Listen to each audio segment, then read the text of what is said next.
Hello friends, welcome to my channel. இன்றைக்கி வீடியோவில் பாருங்கள், இட்லி மாவு தோசை மாவு இல்லாத நேரத்தில் ஒரு கப் அரிசி மாவும் பீட்ரூட்டையும் வச்சு அருமையான ஒரு டிஃபன் ரெசிபி பார்க்கலாம் வாங்க.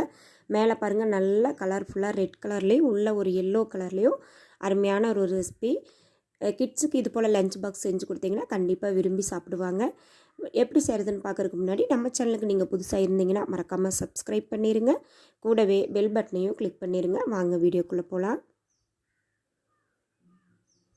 இப்போ நம்ம பாருங்கள், இதுக்கு தேவையான பொருட்கள் பார்த்திங்கன்னா அரிசி மாவு தான் முதல்ல வேணும். நம்ம எந்த கப்பால் அரிசி மாவு எடுக்கிறோமோ அந்த கப்பால் பாருங்கள் 2.5 கப் அளவுக்கு தண்ணி, அடுப்பில் கடாய் வச்சுட்டு 2.5 கப் அளவுக்கு தண்ணி சேர்த்துக்கோங்க.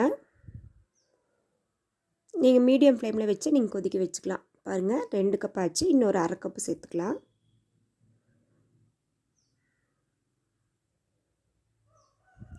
இதில் பாருங்கள் 1 டீஸ்பூன் அளவுக்கு தேங்காய் சேர்த்துக்கோங்க.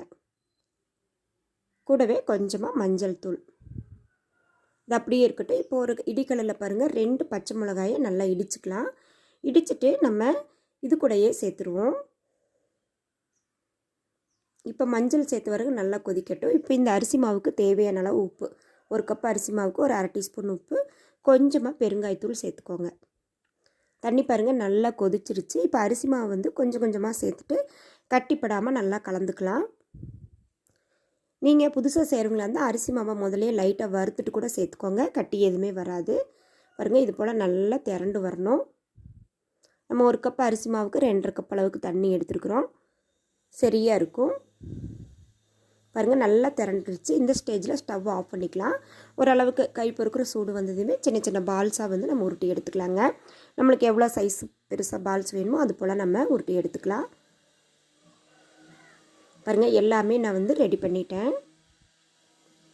இப்போ இது என்ன பண்ணலான்னு பார்த்திங்கன்னா, ஆவியில் வச்சு ஒரு 10 நிமிஷம் நம்ம வேக விட்டு எடுத்துக்கலாம். இப்போ ஒரு இட்லி தட்டில் வந்து நம்ம ஆயில் தடவிட்டு நம்ம ரெடி பண்ணி வச்ச உருண்டைகளை இதில் சேர்த்துடலாங்க. பாருங்கள், தண்ணி வந்து இப்போ காஞ்சிருச்சு நம்மளுக்கு. நம்ம இப்போ இட்லி தட்டில் வந்து இதை சேர்த்து விட்டுருவோம்.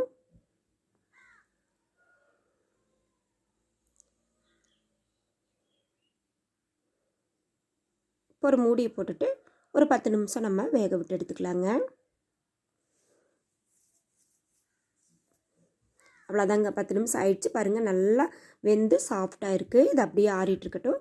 இப்போ பாருங்கள், ஒரு பீட்ரூட், நார்மல் சைஸ் பீட்ரூட் எடுத்து நல்லா வாஷ் பண்ணிவிட்டு தோலெல்லாம் சீவிட்டேன். இப்போ இதை வந்து பொடி பொடியாக கட் பண்ணிக்கலாம். கட் பண்ணிவிட்டு மிக்ஸி ஜாரில் சேர்த்துருவோங்க. வேறு எதுவுமே சேர்க்க தேவையில்லை. கொஞ்சமாக மட்டும் தண்ணி சேர்த்துட்டு ஒரு பேஸ்ட் மாதிரி நம்ம அரைச்சிட்டு வந்துடலாம். பாருங்கள், இது போல் நம்ம அரைச்சிட்டு வந்து வச்சுருவோம். இப்போ கடாயில் பாருங்கள், ஒரு 3 டேபிள் ஸ்பூன் ஆயில் சேர்த்துக்கலாம். ஆயில் நல்லா ஹீட் ஆகிடுச்சு. இப்போ 1/4 டீஸ்பூன் கடுகு, இப்போ கொஞ்சமாக உளுத்தம்பருப்பு சேர்த்துக்கலாம். உளுத்தம்பருப்பு, கொஞ்சமாக கடலப்பருப்பு, கருவேப்பிலை சேர்த்துருவோம். சேர்த்துட்டு நம்ம அரைச்சிட்டு வந்த பீட்ரூட் பேஸ்ட்டு இது கூட கலந்துடலாம். இந்த பீட்ரூட்டோட பச்சை வாசனை போகணும். ஒரு 3 நிமிஷம் போல் நல்லா கொதிக்கட்டும். கையெடுக்காமல் நீங்கள் கிளறிட்டே இருங்க. பாருங்கள், இந்த ஆயிலே பீட்ரூட் நல்லா வெந்து கொதிக்குது பாருங்கள். இப்போ இதுக்கு மட்டும் தேவையான அளவு உப்பு, நம்ம ஏற்கனவே வந்து அரிசி மாவு வேக வைக்கல உப்பு சேர்த்துட்டோம். இந்த பீட்ரூட்டுக்கு மட்டும் தேவையான அளவு உப்பு, 1/2 டீஸ்பூன் உப்பு சேர்த்துட்டு நல்லா ஒரு முறை கலந்து விட்டுட்டு நம்ம வேக வச்சுருக்கிற அரிசி மாவு பால்ஸுகளை இதில் சேர்த்துருவோம். சேர்த்துட்டு பாருங்கள், நல்லா மிக்ஸ் பண்ணிடலாம்.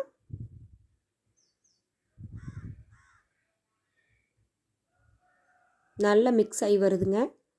பாருங்கள், நல்ல ஒரு ரெட் கலருக்கு நம்மளுக்கு நல்லா மிக்ஸ் ஆகி வந்திருக்கு. இப்போ இதில் பாருங்கள், கடைசியாக வந்து ஒரு 2 டேபிள் ஸ்பூன் அளவுக்கு தேங்காய் துருவல் சேர்த்துக்கலாம்.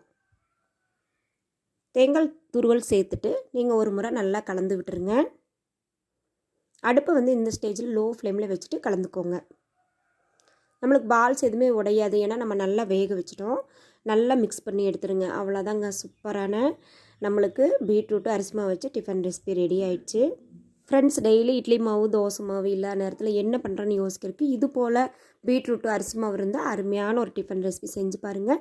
குழந்தைங்களுக்கு, பீட்ரூட் சாப்பிடாத குழந்தைங்களுக்கு இது போல் நீங்கள் செஞ்சு கொடுத்து பாருங்கள். அவங்க மிஸ் பண்ணாமல் சாப்பிட்ருவாங்க. லஞ்ச் பாக்ஸ் கூட நீங்கள் கொடுத்து விடலாம். நல்ல கலர்ஃபுல்லாக இருக்கும் பார்க்கையிலேயே. நல்லா வெந்து நல்லா சாஃப்டாக இருக்குது. நான் உங்களுக்கு கட் பண்ணி காட்டுறேன். இந்த வீடியோ பிடிச்சிருந்தா சேனலை மறக்காமல் சப்ஸ்கிரைப் பண்ணிடுங்க. லைக் பண்ணுங்கள், ஷேர் பண்ணுங்கள், கமெண்ட் பண்ணுங்கள். பாருங்கள் எவ்வளோ ஒரு சாஃப்டாக இருக்குன்ட்டு. உள்ளேயும் நல்லாவே வெந்து வந்திருக்கு.